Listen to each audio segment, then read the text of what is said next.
my skin so gorgeous. We thank the life gorgeous. Thank the life gorgeous. I love the life gorgeous. Its torso is so tight. Oh, chat group Wolves back for another season. Welcome to Life Gorgeous Craigers, where I share my magical life in hopes of improving your life. We've got a lot to talk about. First, let me introduce the Bobby the Brain Heenan of Score North and Purple Daily, Phil Mackey. I'm sure he's been nominated for Podcast of the Year. He is in our household. And from Edina, Minnesota, now living in Los Angeles, Fox Radio executive Scott, I still sleep in my Rubio jersey, Shapiro. Wow. Gentlemen, nice to see you again. It's nice to be seen, by the way. It's nice to be seen. We've got so much to talk about. Vikings, Wolves. This is supposed to be more of a Wolves preview, but because I'm a seasoned journalist, I know we have to go with the lead story, and that is right now. Where were you guys when you heard that Chris Finch was on the Life Gorgeous? Phil, we'll start with you. Last week he was on the Life Gorgeous. Where were you, and what was your reaction? I would say one of the top 3 podcast episodes I've ever listened to. 100%. The thoughts, the provocativity put into the questions that you've probably been crafting them for 6 months is my guess. Probably started a little bit after the All-Star break, crafting the questions for Finchy. Yeah. What a get. Scott, where were you when you heard the news? So I have 2 answers to this question. One, I was at Dodger Stadium. It's a great place to receive a message and the anticipation, knowing I couldn't listen then, but knowing I had a homework assignment out of joy to listen later. But the second answer is not something you asked, but I love a good Reuben sandwich. So me, you, and Finchy have that in common. Yeah. Well, interestingly, I wasn't sure because you guys are forgiven if you didn't listen to it. I had 2 questions in case you hadn't seen the podcast, but have you seen the podcast? I have not personally seen the podcast. Okay, good. Yet. Then these questions are for you. Okay, but Scott, this is for retention for Scott. I did some questions with Finchy. So the trivia is, what was Finchy's first concert? He answered this, and I'll give you multiple choice. Van Morrison, Tom Petty, or Neil Young? So do you want my retention answer first, or do you want Phil to guess himself? Phil, who hasn't seen it. I want him to guess. Wait, so the options are, this is for Finchy's first ever concert. When he was a kid. He went Van to a concert. Morrison. I think he was 15 or 16. What were the options again? Van Morrison, Neil Diamond? No, Tom Petty or Neil Young. No Neil Diamond. Neil Young. Okay. Yes. So Finchy, what's Finchy like? He's not 60, right? Was he 50? I think he's late 50s. 58? Yeah. So he would have been born in like the late 60s, growing up. So when he's like 16, 17 years old, early, I'm going to say Tom Petty and the Heartbreakers. Tom Petty. Great album, Damn the Torpedoes, when I was in high school. That's incorrect. What's your retention there, Scott? Old man, look at my life. I'm a lot like you were. That's Neil correct. Young. Neil Young. Wow. Next one, last one on this trivia. Then we're going to talk Vikings. Let's do 40 minutes on just you quizzing just me. Rehashing the Finchy interview. What was Finchy's favorite book in high school? I'll give you 3 choices. On the Road, Jack Kerouac, Rock Hudson, My Story, or Helter Skelter, The Charles Manson Murders. Phil, it's for you. Wow. You know what's funny? All right. So I was telling you guys off microphone. Last weekend I was in the Bay Area. My Uncle Rob passed away and he lived a long 8.5 decade life, cancer. But I remember him having an argument one time with my dad when I was a kid, and we were out there visiting, and my Uncle Rob was arguing with my dad about Jack Kerouac. And so I'm gonna say you're bringing this full circle here. A random family argument about the first book or Chris Finch's favorite book. I'm gonna say the Jack Kerouac book. It's a good guess. It's incorrect. Oh my God. But I like the story. I like how you're being philosophical. Philosophical. That's right. For Scott Shapiro, what's your retention?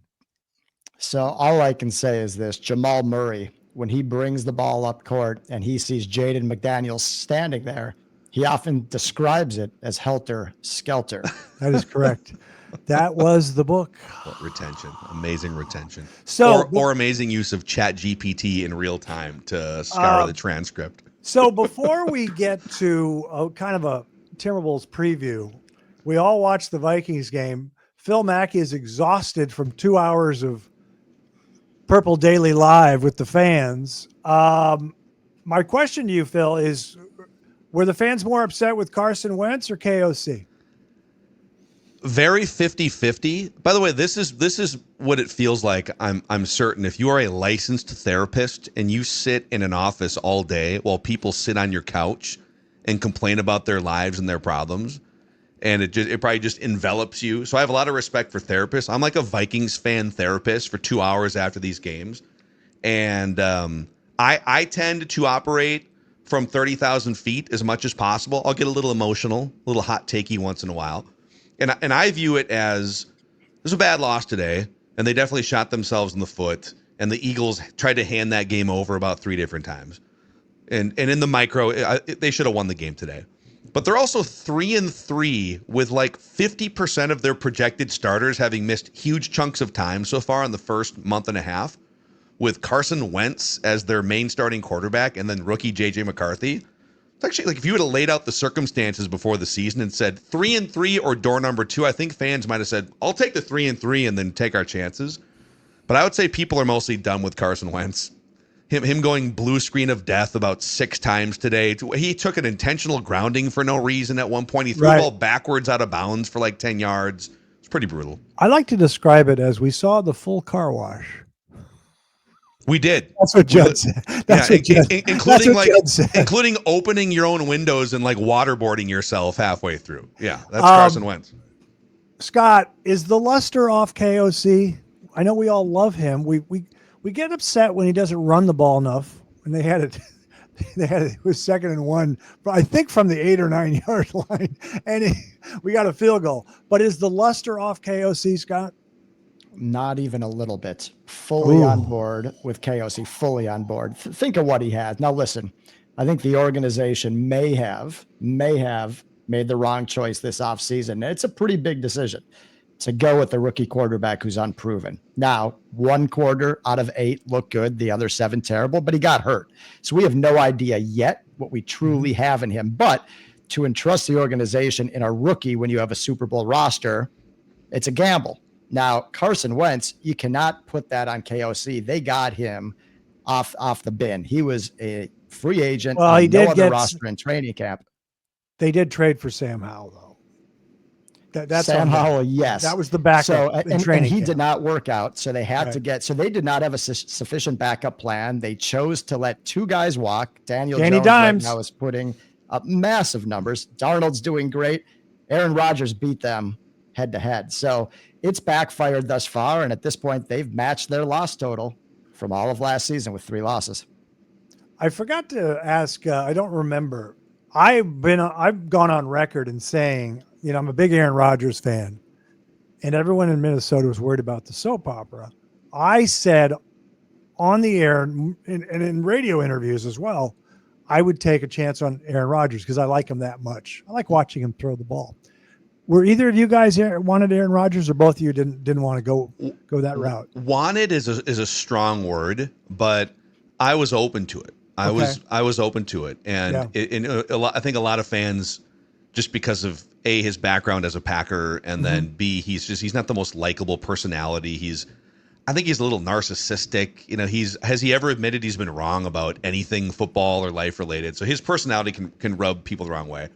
But my point the whole time was, if you're Kevin O'Connell and J.J. McCarthy is going to be under contract for like 4 more years, you'd like to get started on the rookie scale contract and building his, just getting some starts under his belt. But if you have 1 shot in your football coaching career to work with Aaron Rodgers, and this is it, and he's a free agent, Yes. And he's 40. We saw it work with Brett Favre. Yeah. Work up until, he threw the devastating season-ending interception. But you are a quarterback sommelier. You appreciate the greatness and the nuance of the best quarterbacks that have ever played the game, and Rodgers is on that list. If you're Kevin O'Connell, don't you sit in your office grinding film late at night thinking, boy, for 1 year, wouldn't it be kind of fun if Aaron Rodgers was in a Vikings uniform? So, yeah, I was open to it. Michael Jordan never admitted he was wrong. Scott, did you want Aaron Rodgers? It's fair. I hate Aaron Rodgers. He drives me crazy. I can never see myself cheering for him. But I said the same thing about Favre, and I loved, one of those 2 years with Favre, but I did cheer for him for that year. And I'll tell you what, haven't admitted this in public yet. Haven't admitted this even in my own home. I secretly wanted to see something on my phone that we had signed Rodgers, even though I hate him, because I knew it would make us very interesting, and it would have given us the best chance, factually, to win the Super Bowl this year. Did you fly to Dublin to see him play? I will be honest with you. Last year, I got on a flight to London for one reason, to watch the Vikings beat Aaron Rodgers. I bought a ticket this year to Dublin. Why? In back-to-back years to again witness the Vikings beating Aaron Rodgers. My mission failed, and his smug smile after that game, I still see that in my nightmares. Yeah. Jalen Hurts today, the fourth down play touchdown, first touchdown, the 3rd and 13 completion is the one that killed me because we had these guys. We were in the game. We had him. We almost had him sacked, but he's so elusive. Then he rolls out. He catches it in bounds, devastating. I mean, so many little plays like that. It just emphasizes how we need a really good quarterback to win these games. Did you? So the one to Devontae Smith, it was the first drive of the second half, and it was like the 70-yard bomb, and I think that was also a third down. I can't remember exactly, but Nate Tice, the son of Mike Tice, Nate Tice is now doing. He's with the Athletic. I'm not sure exactly, but he's doing YouTube and different. He breaks down football at a very high level. And he pointed out that touchdown pass, the Vikings went in and basically said, you're not going to get your running game going against us this week. And if Jalen Hurts wants to beat us over the top, all right, dude, go ahead. We see you airmailing open receivers. That was only the 7th under center play action that the Eagles have hit on all season. Wow. The other 2 months, they've only hit on 7 completions under center play action. The other ones went for 2 yards, 0, 0, -1, 7, and 1 yard. And so I think the Vikings came in and said, oh, I know he's like a Super Bowl winning quarterback, but we're not going to let Saquon Barkley get going for the season here. So we dare you to beat us, Jalen Hurts. And he did with a perfect pass already. Unreal. Yeah. Was the Hawkinson catch not a catch? I thought it was inconclusive. The play stands on the field. What did you guys think? Scott? I thought Pereira nailed it. Yeah, I think it was incomplete because once it hit the ground on that one angle, his hands came off of it before re-securing it. So letter of the law, it's not a touchdown, unfortunately. Phil Mackey? I mean, I don't disagree. Very 50-50. But if you're going to call that not a catch, the Devontae Smith one from earlier in the game that they didn't review actually, but I can't remember the exact context around the play, but it was he was like a 3rd down, 3rd and 13 or one of those big ones. Kind of the same deal where the ball jars a little bit and then kind of hits the ground. So I think the bigger Hawkinson thing is they gave him one of the biggest tight end contracts ever a couple years ago before the knee injury. He looks, I don't know if cooked is a fair word, but he's not the same guy post knee injury as he was before he tore up like 3 different ligaments. And I don't know if the old guy is coming back, unfortunately. Do the Vikings get any credit for wanting to trade up for Drake May? Oh, they really, and Jaden Daniels as well. They wanted to so bad. Apparently, they offered like 3 first-round picks to go up. I saw that, and then they finally drew a line. So okay, let's free ourselves from the purple pride and talk Timberwolves. My sources are telling me We open up. We open up this week at Portland, then the Lakers. I'm sure Scott will be at the Laker game. My sources tell me Phil Mackey has multiple hot takes on TJ, Terrance Shannon Jr. So many. Someone put out, I don't know who it was. I think it was one of the, was it Jace? It was one of the Wolves beat writers put something out that if you take his preseason per 36 minutes numbers, Yeah. that it's like 27-6 on high efficiency from the field. And that, and then the list of players that are per 36 minutes averaging 20 points, 7 rebounds, and 6 assists is like a bunch of the best players in the NBA. So that is the level to which I am pumping the tires for TJ Shannon this year. I legitimately think TJ Shannon, if given minutes, can be one of like the 4 best players on this team. I don't know. Right. Maybe I'm just drinking too much Wolves Kool-Aid. I was saying last year that I was really high on him. And I remember I was talking to Dane Moore and I said, hey, this guy's going to, he's going to move ahead of Naw, in the rotation, because I think he's going to be an offense. And we all are going to miss Naw, but I liked him, but he's no TJ Shannon. When I watched TJ Shannon in preseason, he shot the 3 well, but you got to be careful. He forces drives and he turns it over in charges. So you got to be a little careful. Scott, TJ Shannon, TJ, I guess his name is. TJ, how good is he going to be this year? Very polarizing opinion. First off, I liked his number last year. I like the double zeros better than number 1. It just fits him more. 1 is underwhelming, but his game improved in the preseason, being able to shoot from deep. He is a massive weapon off our bench. There's no question.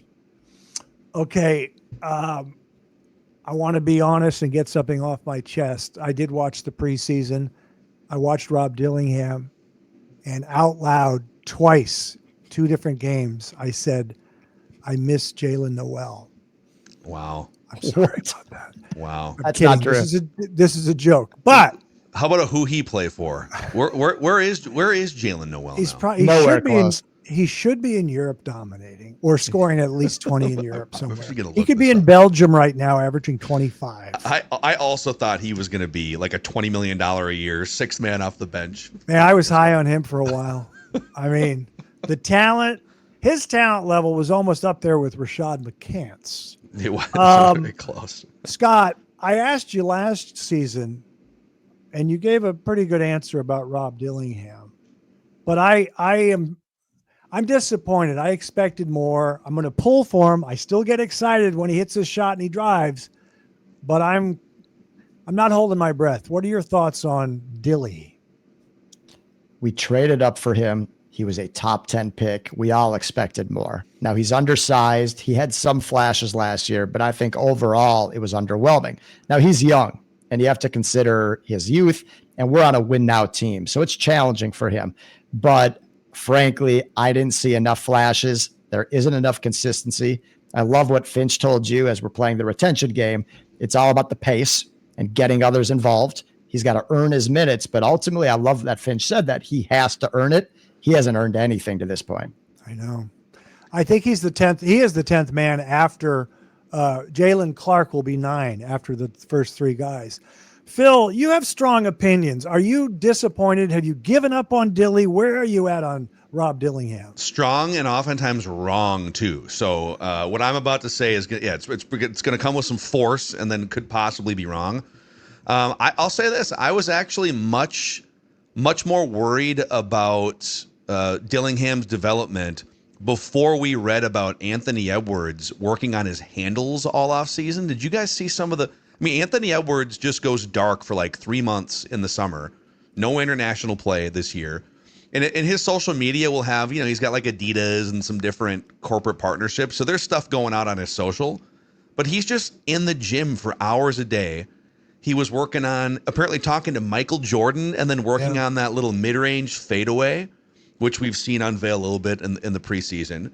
But then he was also working on his dribbling and his handles. And that's been if there's like 3 areas of improvement, if you want to go from being one of the 10 best players to being an MVP, I think that was probably on the checklist. But if Conley can give you Conley, by the way, who had a healthier summer than he did 2 years ago with the wrist injury, if Conley can give you like 20 or 22 minutes of pretty consistent veteran point guard play, and if Point Ant can be more reliable as a playmaker and as a guy who doesn't turn the ball over, I'm less concerned about now it is concerning if you trade up for a top 10 pick and he doesn't turn into an asset or develop. So I'm not minimizing that, but I don't think Dillingham needs to play a bunch of minutes for this team to win 50 games and compete in the Western Conference. So it's a bonus if he does. But I was hoping he was going to be a real contributor because, yeah, I know what you're saying. You're saying, don't worry about Dilly because Ant's worked on his ball handling. Mm-hmm. But you're I sense that means you're down on Dilly because I think what I wanted him to dominate the G League. Yeah. Or not the G League, the Summer League. Summer League. Yeah. In Vegas. Because you get like 5 or 6 games and you're playing against fringe roster guys. And so TJ Shannon goes out and he's 5 years older and that matters. And he's bigger. He's more of an NBA sized player. But he goes out and he's like, I probably don't belong here. So I'm going to go score a bunch of points and just dominate. I'm going to look like I am the best player in the Summer League every single night. And I wanted Dillingham to look a little bit more like that as opposed to shooting 36% every night and turning the ball over. And he showed some flashes, and he has in the preseason. But, yeah, Finch has kind of been on it. You don't need to be a super high usage guy that we lean on to carry us. You need to not turn the ball over, get the ball to Julius Randle and Anthony Edwards and the guys who are actually going to score points. And then if it comes back around to you and you're open in the corner or on the wing for a 3, knock down your open 3-pointers. Right? That's what they want. I want more, but I kind of being really polite here and going into my next question. I've given up on Dilly a little bit. I'll pull for him, but I'm going to get to my next question. I'm going to say this. I said it last year. I'm going to say it again. I still think to win a championship, there's a piece that's missing. And we can still trade before the trade deadline, and Dilly can be part of that package. Do you guys think we have the roster now to win the championship, get past OKC in the Western Conference Finals, or do we need to make one more move? Scott, we'll start with you. I do not have the Wolves as a top 3 team in the West on paper. Okay. I have Oklahoma City. There's no question. They're the champs. They're only getting stronger and developing. They're number 1. I have Denver number 2. Denver had no bench last year. That was they had nothing beyond the starting 5. They improved their starting 5 this year by getting rid of Porter Jr., getting Cam Johnson, and their bench is much better. I have the Houston Rockets, who were last year the 2 seed. But their young guys are going to develop. You add Durant to that mix. To me, they're the top 3. I think everybody directly after that is, whether it's us, the Lakers, the Clippers, there's teams in that mix. I think we're right there. Now, could we be the 2 seed? Sure. Are we going to win the title? I think those 3 teams are better positioned. Yeah, I'll piggyback. Oklahoma City, if they're healthy, might even be better than they were last year. I don't know if they'll win more games in the regular season because some of that depends on how much you care about, winning 67 games in the regular season. But they were, if there's one number to look at, it would be Oklahoma City turn the ball over 5 fewer times per game than the Timberwolves. So I think if you can start there, and if Point Ant can be more sure-handed, and if you can find other ways by just having better chemistry, Julius Randle, who's not exactly the most sure-handed guy, but just a much better fit the second half of the season, I think you're going to see with the roster basically remaining intact, minus Nikhil, plus maybe some depth if all the young guys play.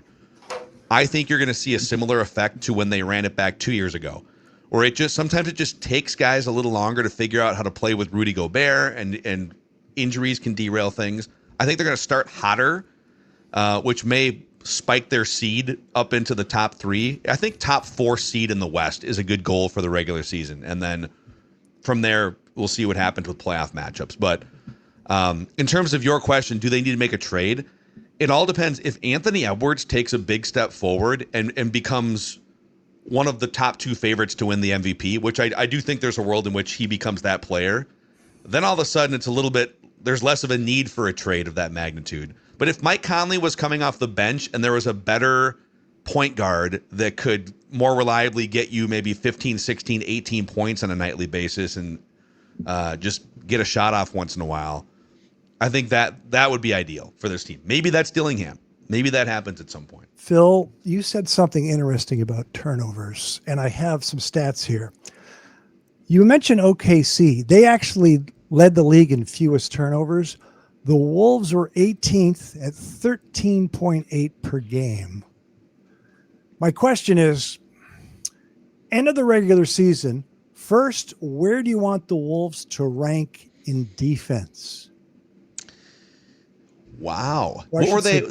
I should say, where will they finish as opposed to want? But yeah, I mean, I want them to finish, first in the league. I saw there was a GM poll. The annual GM poll had the Wolves as the second best defensive team in the league behind Oklahoma City. But, so the conundrum is when Rudy's on the court, their offense has a ceiling. It's in credit to the Wolves and Finch and the teammates around Rudy Gobert. I mean, they literally have a guy that isn't going to attempt a shot outside of an alley-oop, or once in a while he'll bust out that little baby hook that he's had a couple in preseason. He's unveiled a hook shot, and it was like a push shot from 9 feet that banked. The left-handed hook across the lane. I wouldn't use the word sweeping, but it was pretty. Yeah, I was stunned. I think a surprise corner three at some point would be nice to see from Rudy. But so the conundrum is, I think if he's off the floor and you've got some of these combos where you got maybe Jaden McDaniels playing a little bit bigger and Naz Reid and TJ Shannon, you could be a force offensively. But then can they find a way when he's not? And I'm sure Finchie's been talking about this for the last month and a half. Can they hold their own defensively? So, and plus Rudy is like 33 years old now, so he probably shouldn't be playing the minutes that he played a year ago, 2 years ago. When Rudy's on the court, they're a top 3, top 4 defensive team in the league. The question is, when he's not on the court, what do they look like? So I would say if they can just stay top 10 in the league defensively and take a couple steps offensively, I would take that trade-off. I need them to be top 7 defensively overall. Really need to be top 5. I need offense top 10. And I need the turnovers to come down to be top 12. You can't be 18th. However, Scott, they're going to push the pace this year. That means more turnovers. And there's an emphasis to look for Rudy more, which could increase the turnovers.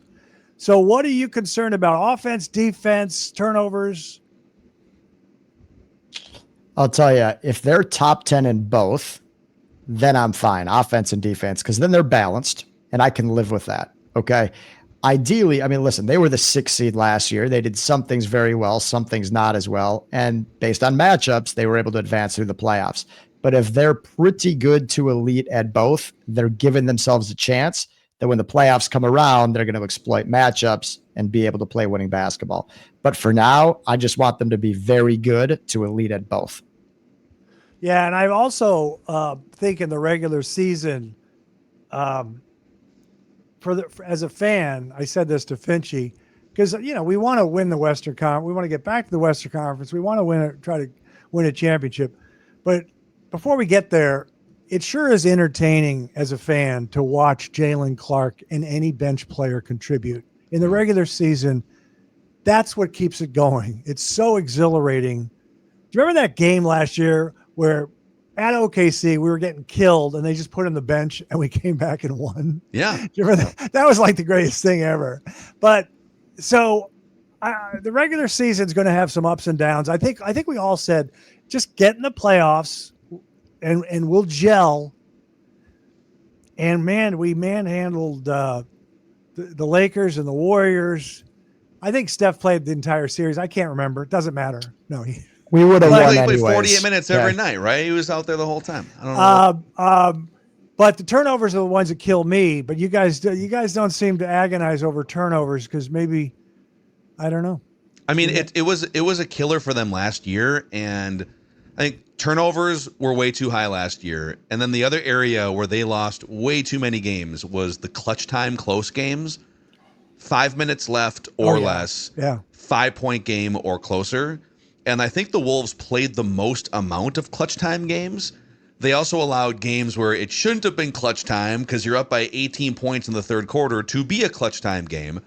And then when they would get into those situations, it just turned into a lot of Anthony Edwards hero ball, or I think if you can get to the free throw line more often in clutch time, and if you can run some sets that aren't just Anthony Edwards hoisting a three-pointer with two hands in his face, find a way to win some of those games and be more efficient.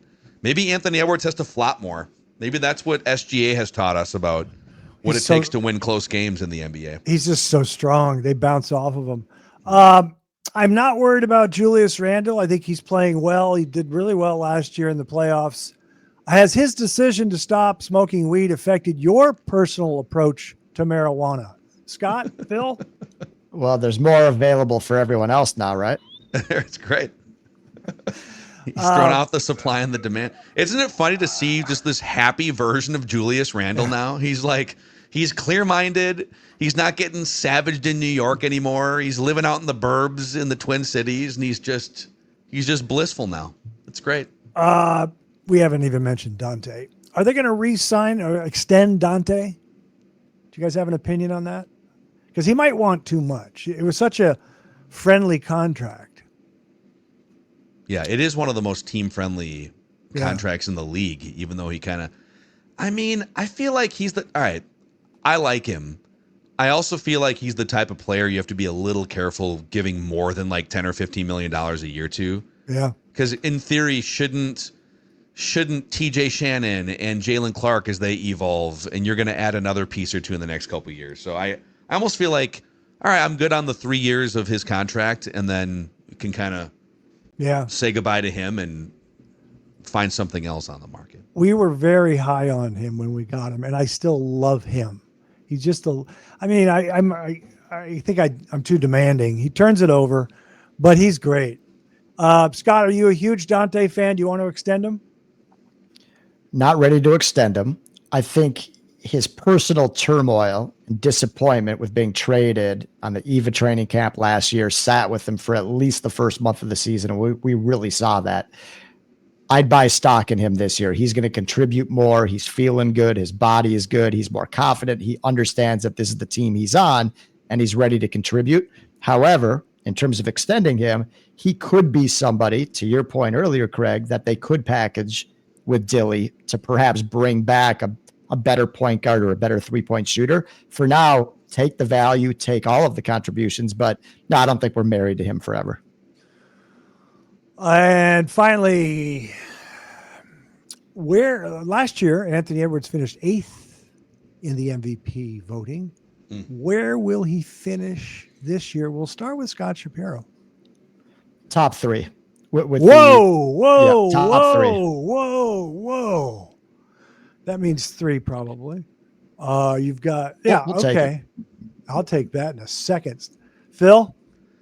I think he's gonna hunt for it a little bit in a productive way. Like I don't think he's gonna go rogue every night and like shipwreck team wins and losses. But he kind of admitted during his media day introductory press conference a few weeks back, because he is still susceptible to like it's Tuesday night in January and the Hawks are in town. What's the point? Why am I here tonight? Well, you're from Atlanta. Score 50 on them. That's a personal connection, correct? Let's say it's the Grizzlies. I jumped on the Hawks. It's the Pacers backups are in town and they're about to beat you. And it sounds like he's going to take those opportunities to hunt for the scoring title. And so if he wins the scoring title on a team that finishes with like 54 wins and finishes 3rd or 2nd in the Western Conference, he's going to get a ton of run for MVP. I also think voters have SGA fatigue. They hate the way that he plays, but he was so undeniable last year that you had to vote for him. But you know how it works. If there's a chance to give the award to somebody fresh or someone that you think has been knocking on the door, I think Jokic is going to win another MVP. But I'm going to say Anthony Edwards finishes 2nd in the MVP voting behind Jokic. Okay, I have him in the top 5, so I don't know if he'll crack the top 3. I'm curious to see his shot selection because last summer he worked on his three-point shooting, which I thought was just amazing that he was able to tweak his form, shoot more in front, and he hunted the three-pointers, and he led the league in three-pointers made. now that he's worked on his mid-range game, I'm wondering if I think he averaged 10.1 a game, something pretty steep for 3-point attempts. So I'm curious to see what he does there. Gentlemen, one final question. It's a football question, and it's that was a painful game today. We're taping this on a Sunday, and I do find that Scott, living in Southern California, where we both live, cushions the blow a little bit. We don't have to drive around and go through a drive-through and see everyone sullen. Is it true that living out here is a little easier cushioning the loss?